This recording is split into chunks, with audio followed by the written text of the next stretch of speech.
Le défenseur des droits, dans une partie de ses compétences, et en particulier dans celle de défenseur des enfants, a la possibilité de marcher main dans la main, en quelque sorte, avec la ville d'Issy-les-Moulineaux. Et cette année, la collaboration se renforce encore avec la signature de plusieurs conventions entre le défenseur des droits et la ville d'Issy-les-Moulineaux. Nous avons signé une convention pour développer à Issy-les-Moulineaux, c'est-à-dire dans les centres de loisirs, dans la classe passerelle, avec les animateurs de rue, pour développer l'activité de ce qu'on appelle les jeunes ambassadeurs pour les droits et l'égalité, qui font donc de l'éducation aux droits auprès des jeunes. Les JAD, ce sont les jeunes ambassadeurs des droits auprès des enfants et pour l'égalité.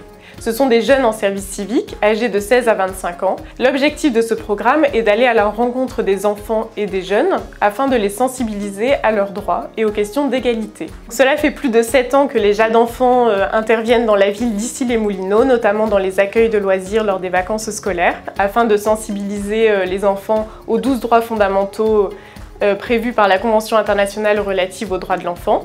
Et cette année, nous sommes très heureux d'avoir un nouveau partenariat avec la ville d'Issy-les-Moulineaux sur le volet égalité, pour que les JAD aillent à la rencontre d'un public un peu plus âgé, des jeunes âgés de 14 à 25 ans, afin de les sensibiliser cette fois aux questions d'égalité, d'inégalité de traitement liées à l'âge, à l'origine, au sexe et aux questions de discrimination.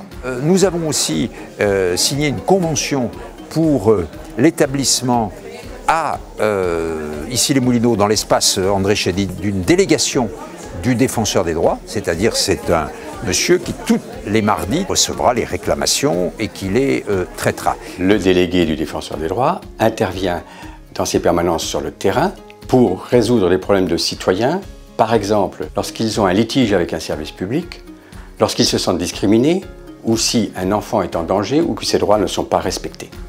Le délégué du défenseur des droits intervient d'abord pour informer, expliquer, puis pour essayer de régler les litiges avec les services publics.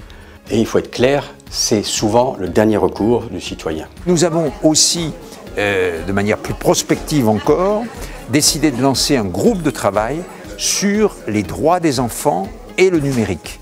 Et comment l'on peut à la fois utiliser le potentiel du numérique, éviter les dangers du numérique pour les enfants, mais aussi naturellement pour les adultes, mais particulièrement lorsqu'on veut développer les droits des enfants.